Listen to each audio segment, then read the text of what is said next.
dapat state witness, hindi yung pinaka-guilty. Ano ba naman yan?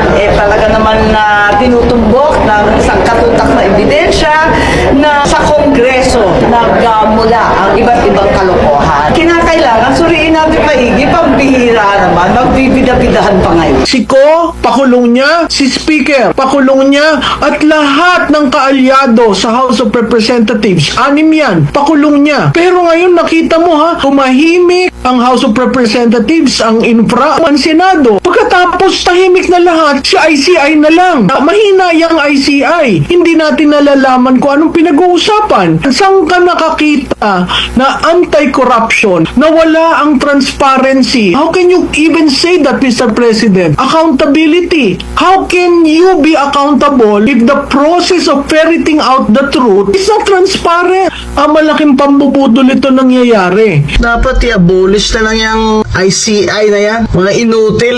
Wala daw silang makita. Nasa mukha nyo na. Kakagatin na kayo. Wala pa rin kayo makita. Kasi yung utos sa inyo ni BBM, si Saldi ko lang kasuhan nyo. Hindi nyo pwedeng kasuhan ng pinsan niya si Martin Luther King. You think we're stupid? What kind of investigation are you doing there? And the people have lost trust in your independence? You're useless. This ICI is just cosmetic. Utang ka ng utang, BBM. Utang na loob. Tapos kinukurakot lang ninyo ng pinsan mo. Huwag ka maghugas ng kamay na hindi ka kasali dito, BBM. Dahil ikaw ang nagpirma. Budget mo yun. 2025 budget na puno na lahat ng ghost projects at infra na sa kahayupan nyo, mga congressman at congresswoman na ganid kayo.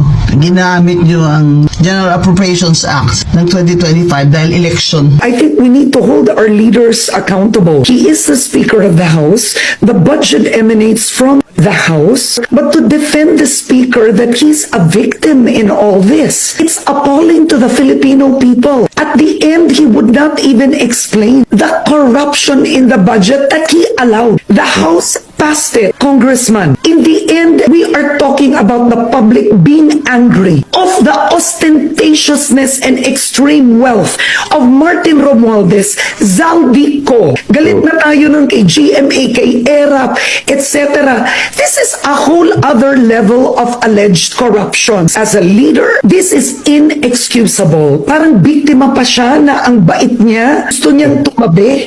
Basag na po yung pula. Tumagos na kay Martin Romualdez. Hindi na maiiwasan yung pilit nilang iniiwasan. Yung mabanggit paulit-ulit sa pananagutan at kinalaman ni dating Speaker Martin Romualdez sa malawakang kurakutan, talamak na nakawan at garapalang pagnanakaw ng pera nating mga Pilipino. Sinisingil na po si Martin Romualdez ng kanyang pagmamalabis sa kanyang kapangyarihan. Ito po nagsimula ang problema sa pamumuno ng magpinsan na si Bongbong Marcos at si Martin Romualdez. Sa tingin po ninyo, attorney, may halong political strategy itong plano pong gawing state witness umano itong Speaker Martin Romualdez? Lahat ito politika talaga.